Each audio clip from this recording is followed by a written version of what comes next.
Thank you, sir, and thank you, Professor Azad, AIOC, for this opportunity. So, if we look at the history about evolution of management of giant retinal tear, then before invention of modern vitrectomy, GRT used to be most of the cases used to be considered as inoperable, and however, even after use of modern vitrectomy, management of the posterior flap has been an issue until we have started using PFCL. So before PFCL, after completion of vitrectomy, the patient used to be kept in a supine position, and the vitreous fluid used to be replaced with an injection of air, and the posterior edge of the flap used to be flattened, and the subretinal fluid and fluid from vitreous cavity used to be drained from anterior segment, anterior chamber, and most of these patients were made aphakic for this maneuver. However, with the invention of modern vitrectomy, now we have been used to we have started using the manual vitrectomy, and with the just excuse me for a second.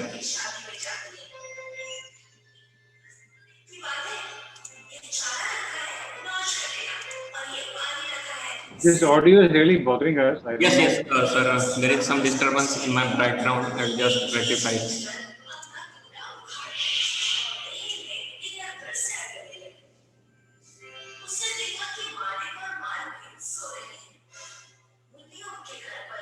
Bhuvan, where is Dr. Anil working? Yes, sir. Just 1 second. I think. Okay. So, with you, is the screen visible, sir? Yes, we can see. Yes.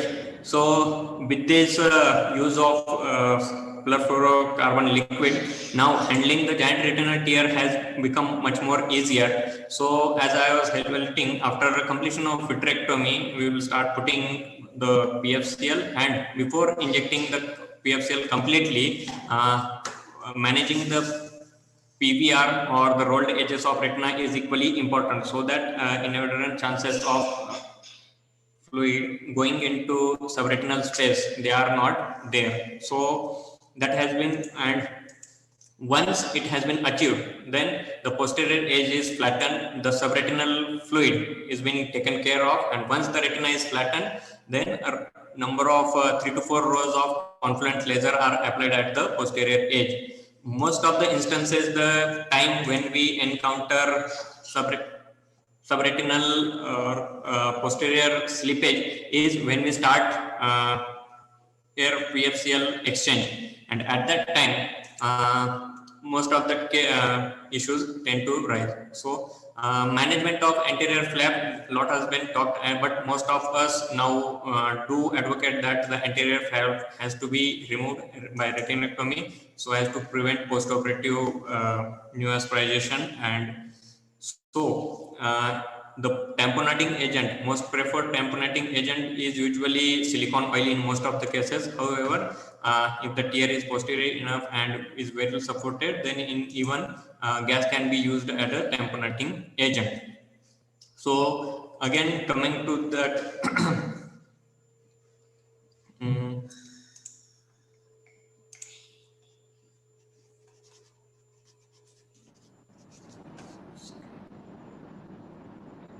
Anil, we can't see your screen.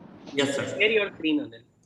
So coming to the topic again, that once you have realized that there is slippage, then we will have to manage that. First thing is to, best thing about management will be identify that slippage.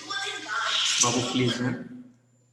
So the first thing will be to identify that slippage. If we can identify it at an early stage, then we can manage it with a limited time. And the first thing will be, option one will be to inject PFCL again, even if we are under air or under silicone oil. And if with limited PFCL injection, if we can actually dry out, because it is the fluid at the posterior edge of that flap that will be causing much of the problem. So if you can inject more PFCL without increasing the intraocular pressure, then we will dry out the posterior edge, and we can actually settle the take care of that slippage. Another thing will be if the fluid has migrated into the subretinal space and it is causing slippage of that flap. Then if fluid is visible and we have enough of space to create a drainage retinotomy, then we can also create one just posterior to the posterior edge of GRT, and then we can look and drain that subretinal fluid. And if the flat is the slip if the edge of that tear is flattened, then we can resume the surgery. However, in cases there might be, we might have removed sufficient amount of PFCL or have injected more than half of the silicone oil. In that situation, we may have to actually switch on the fluid infusion again, take out the injected silicone oil, and again inject the PFCL and redo the entire procedure again. And to avoid that, best thing is to, in rare circumstances, there might be, particularly as sir was also talking, that some of the youngsters or during our training, we may find it difficult and there might be repeated slippage. In that situation, best thing will be to call the mentor, take someone's help. And in some of the cases, it has been also recommended that posterior retinectomy extending up to the equator can also be done, so that the chances of slippage due to gravity will possibly decrease. But these are two radical things, and whenever possible can be avoided. Second thing is the best thing in the management would be we should prevent, or we should be able to contemplate such things which are going to happen. So this posterior slippage of GRT is much more common in GRTs which are more than 180 degrees and GRTs which are commonly located anterior to the equator. So we should be ready to manage these kind of cases. So during surgery, we should be able to reposit the rolled edges of GRT, and if there is any PVR on the edges of tear, then we should take care of the PVR before injecting complete PFCL. And sometimes there may be interretinal contraction, or then in such cases the edges of the tear can be freshened up, and even radial relaxing retinectomies extending into posterior segment, posterior retina, can also be done. This will actually help to convert these 270 or 360 degree GRT into small segments, which can be actually then taken care very well. And next comes is the most important step, where most of our slippage occur is during our air or PFCL exchange. During this step, the remnant of fluid or aqueous which is there at the posterior edge shall be taken care very well, so as there is no fluid which is migrating posterior to the edge, and slippage can be prevented. So again, in the era of this modern MIVS, injecting silicone oil through this infusion cannula becomes an issue, and we commonly encounter that the cannulas may actually come off, and again there can be hypotony and chances of slippage. So while selecting this cannula, we should be careful, and the process of silicone oil PFCL exchange should be done very carefully and slowly, so that we do not encounter such hypotony or slippage of the cannula. So there are various techniques actually which has been described to avoid these issues. There is technique where people are using chandelier illuminator, and rather than connecting the silicone oil infusion to a main infusion port, they are directly injecting the PFCL using the cannula, while with soft tip, the PFCL is being removed passively. Another technique described by Ahmad et al. Has been that the silicone oil is basically connected to the infusion cannula, while the other port, one is using light, and with other port, the active extrusion or aspiration is activated. This can be done with most of the manual vitrectomy machines. So once the preset injection pressure for silicone oil is reached, the active aspiration is started and the PFCL will be extruded.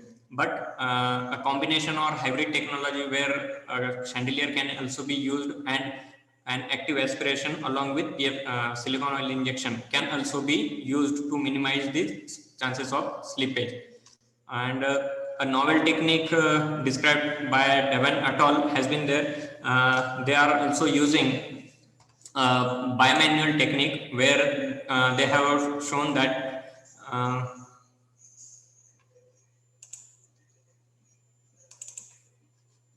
in this technique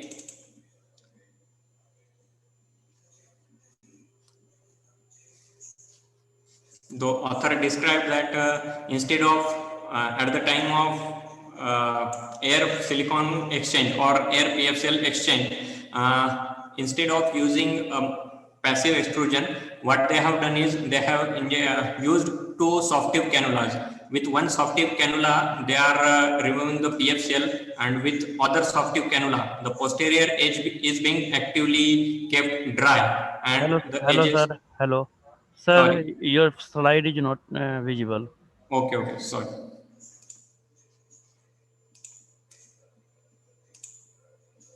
So in that technique, what they have done is they have actively used a cannula to dry the posterior edge, while with a soft tip they are removing the PFCl remnant. In the other technique described by Madan Gopalan, what they have done is the fluid, which is actually the source of slippage or source of fluid migrating posterior to the edge, they have sandwiched this fluid between PFCl and injection of oil and removing it from the other port. So once this has been achieved, the process of laser, which is usually done under PFCl and under fluid, is usually done in this method under silicon oil and PFCl posteriorly. With this method, the chances of slippage in their particular case has been none of the cases that in their report has experienced intraoperative slippage. So these have been various techniques where people have modified their experiences and management of the posterior slippage. So again, one thing that Dr. Bhuvan was also talking about, that PFCl itself can also be used as a short-term tamponade, and in most of these such cases, the PFCl is removed after 1 week and it is replaced by either silicone oil or gas at the time. However, in these cases, a two-step procedure will be required, and the issues that he was talking, that toxicity or mechanical effect can also be there, and chances of inflammation and rise in intraocular pressure will always be there. So in short, what I will suggest is if there are slippage, best thing will be to manage with re-injection of PFCl, and if we can prevent the posterior slippage by very good intraoperative management, then that is the best thing. And in our most common scenario, we have been using PFCl silicone oil exchange. With that gradual thing, posterior slippage has been very much less common. Thank you.